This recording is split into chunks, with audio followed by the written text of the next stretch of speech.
menyanyikan salah satu lagu nasional. Silakan berdiri.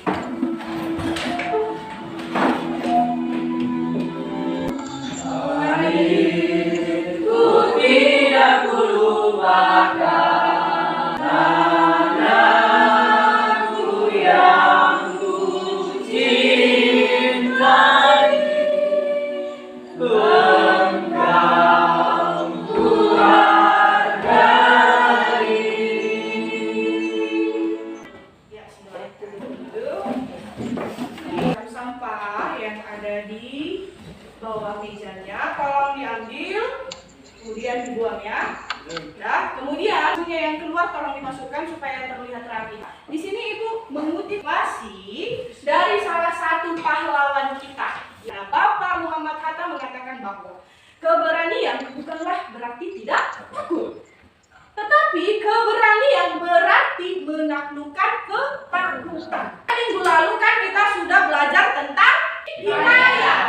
Di sini yang masih ingat apa saja itu karakteristik hikayat? Pakai sekarang coba. Ada kemustahilan dalam cerita. Terus Ada kesaktian tokoh. iya, Sifat anonim. sifatnya Istana anonim. sentris dan banyak menggunakan bahasa kuno. Iya, sifatnya tadi anonim, istana sentris dan banyak menggunakan bahasa-bahasa kuno. Hikayat. Saya Bu, Oke Dino, silahkan Dino. nilai agama, sosial, Ya. budaya, moral, edukasi. Jadi, pembelajaran kita masih berhubungan dengan pembelajaran kita di pertemuan sebelumnya. Namun, pada pembelajaran ini kita sudah beralih kali.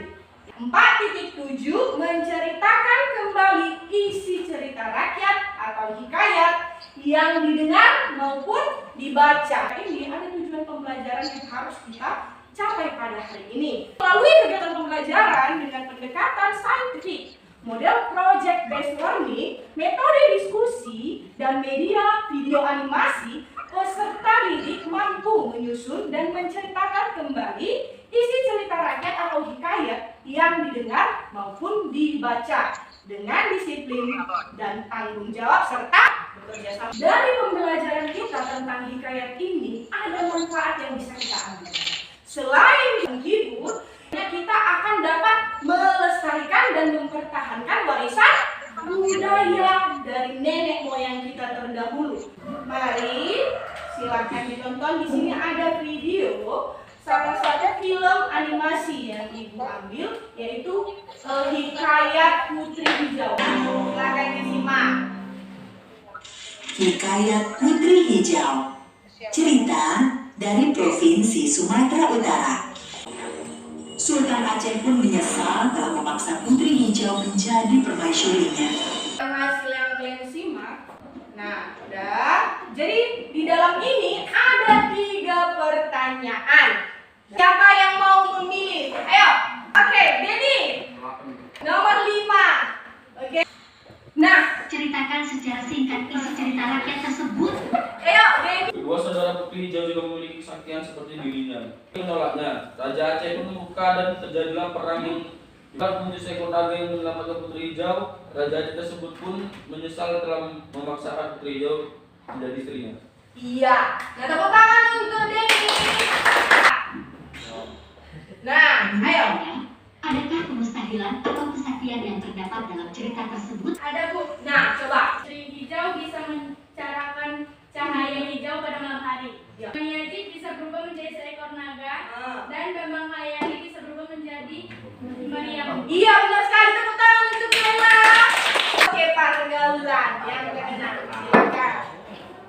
Kemukakanlah pesan moral yang ingin disampaikan dalam cerita rakyat tersebut. Dari cerita rakyat Putri Hijau bahwasanya kita tidak boleh memaksakan kehendak kita karena tidak semua keinginan kita dapat dipenuhi. Kemudian cerita ini juga mengajarkan kita untuk saling melindungi dan menjaga saudara kita. Ya. Tepuk tangan untuk pergaulan. Nah, baik. Kita lanjutkan pembelajaran kita. Nah, di sini Ibu membuat nama-nama kelompok klan itu berdasarkan nama-nama pahlawan dari Sumatera Utara. Di sini Ibu akan membagikan LKPD. Ini untuk kelompok Sisingamangaraja, cerita Danau Toba. Kemudian untuk kelompok Haji Adam Malik, Si Mardan, dan yang terakhir Kiras Bangun tentang batu gantung. Ya, guys ya. Nah, sekarang bacalah secara keseluruhan isi teks cerita rakyat yang ada di LKPD. Kemudian susunlah dan ceritakan kembali isi cerita rakyat tersebut dengan menggunakan bahasa kalian sendiri. Nah, hal yang perlu kalian perhatikan pada saat menyusun itu adalah karakteristik, nilai-nilai, unsur-unsur, serta urutan kronologis dari cerita tersebut. Nah, setelah kalian susun presentasi menggunakan media kan Canva. Nah, kita masih ingat kan ya bagaimana mengaplikasikan Canva? Masih, Bu. Iya. Nah, jadi nanti kalian di sini akan berkreasi membuat PPT di dalam Canva dan buatlah dengan sekreatif mungkin. Ya. Sudah dipahami?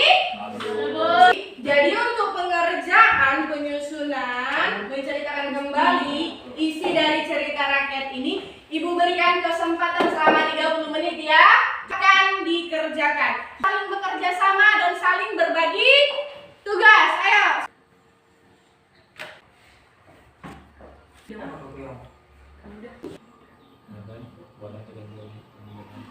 Terserah yang mana.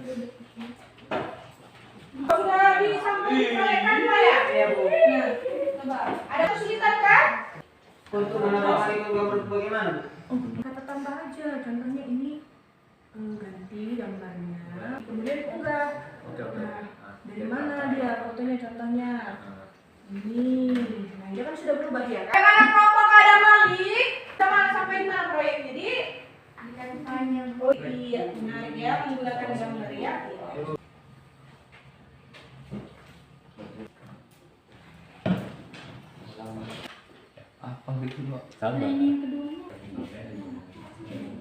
Sudah selesai kan? Sudah, Bu. Oke ya, karena waktu kita sudah pas ini ya. Baik, kita akan memulai presentasi. Jadi hasil karya kalian silahkan dikirim dalam bentuk PDF ke WA group ya. Jadi nanti waktu kalian presentasi akan Ibu tampilkan. Siapa yang pertama tampil? Mari kita lihat.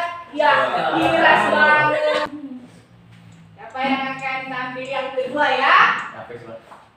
Kedua adalah Sisinga Mangaraja dan yang ketiga nanti tampil adalah Haji Ada Malik. Baik, silakan kepada kelompok Kiras Bangun. Terima kasih atas kesempatan yang diberikan kepada kami. Kami dari kelompok Kiras Bangun akan mempresentasikan hasil diskusi kami. Saya akan menceritakan kembali isi cerita rakyat Batu Gantung. Di salah satu desa di pesisir Danau Toba, hiduplah seorang gadis cantik jelita bernama Seruni. Meyakini bahwa itu adalah jelmaan Seruni dan menamainya dengan Batu Gantung. Sekian dan terima kasih. Ya, berikan Kesempatan telah diberikan kepada saya akan menceritakan kembali cerita rakyat Danau Toba. Ceritanya mengisahkan pemuda yang bernama Toba dari Sumatera Utara. Suatu hari, ia sedang memancing dan mendapatkan ikan bersisik emas yang besar. Toba pun sangat marah ke Samosir dan melanggar janjinya. Malapetaka pun terjadi. Karena kejadian tersebut terbentuklah sebuah danau yang dikenal dengan Danau Toba dan terdapat pulau di tengah di danau yang disebut Pulau Samosir. Sekian dan terima kasih. Baik, kepada Saudara Dino. Saya dari kelompok Kiras Bangun ingin memberikan tanggapan. Menurut kami penyampaian dari kelompok sudah bagus, suaranya jelas, dan proyek PPT-nya juga menarik karena disertai gambar yang mendukung cerita. Sekian dari saya, Muhammad Dino, terima kasih. Sekian presentasi kami, terima kasih. Ya, berikan tepuk tangan kepada kelompok Baik, terima kasih atas kesempatan yang telah diberikan kepada kelompok kami. Saya selaku moderator Sekar Ulah Suci dan rekan saya bernama Riki Johannes beserta Angkum Orang dan Rizky Mulia. Ya baik, terima kasih atas kesempatannya. Kami akan menceritakan cerita si Mardan. Cerita ini mengisahkan seorang anak yatim yang bernama Mardan yang berasal dari daerah Porsia Tapanuli. Setelah berpuluh tahun, si Mardan akhirnya kembali ke Tanjung Balai. Dia mengusir dan tidak mengakui ibunya karena miskin. Wanita tua itu menangis lalu berdoa. Seketika turunlah badai disertai ombak mengancam kapal si Mardan. Tubuh si Mardan pun tenggelam menjadi sebuah pulau. Kepada moderator. Baik, jika ada yang belum jelas silahkan ditanyakan, tapi jangan minta kepastian karena kami di sini presentasi bukan mengisi hatimu yang tulus. Berikan tepuk tangan dulu. Komentar. Terima kasih atas kesempatannya. Saya dari kelompok Kiras Bangun ingin memberikan tanggapan. Menurut kami penyampaian ceritanya sudah baik, intonasinya jelas, kemudian proyeknya menarik, dipenuhi warna yang cantik. Namun saran saya, bagian doa Ibu Sumardan dituliskan saja dengan menggunakan tanda kutip 2. Terima kasih. Baik. Terima kasih atas saran dari kelompok Kiras Bangun. Kami ingin memperbaikinya. Terima kasih. Sekian presentasi kami. Semua kelompok kan sudah mempresentasikan hasil diskusinya ya. Berikan dulu tepuk tangan untuk kita semua. Hasilnya sudah baik ya. Tadi sudah cara menceritakannya pun sudah jelas. Namun tadi ada beberapa tanggapan ya dari beberapa kelompok, terutama di bagian penulisan. Jadi silakan diperbaiki. Jadi dari hasil diskusi tiap kelompok tadi bahwa kita tahu cerita itu berasal dari Sumatera Utara, ya kan? Toba itu mengisahkan seorang Lelaki yang melanggar janjinya. iya lelaki yang melanggar janjinya sehingga terjadi malapetaka, ya kan? Maka terciptalah asal muasal danau Toba. Kemudian bagaimana dengan cerita si Mardan tadi? Tentang anak-anak anak yang durhaka yang tidak mau mengakui orang tuanya. Betul? Kita itu mengisahkan apa, Dik? Iya.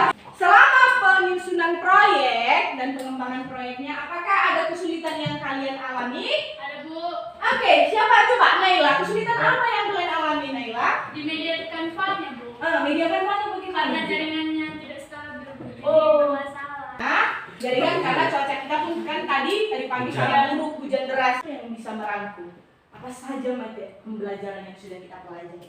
Ayo, Gabriel, coba Gabriel. Cerita rakyat banyak mengandung nilai-nilai tentang kehidupan, Bu. Kemudian, tadi kan kita sudah menceritakan kembali isi cerita rakyat. Langkah yang pertama tadi kita lakukan, pertama sekali kita harus membaca isi cerita secara keseluruhan. Kemudian mencatat tokoh, latar, dan alur cerita. Setelah itu kita mencatat bagian-bagian penting atau pokok-pokok penting yang ada di dalam cerita. Dan setelah itu kita kembangkanlah cerita itu menggunakan bahasa kita sendiri. Akan merefleksi pembelajaran kita pada hari ini ya.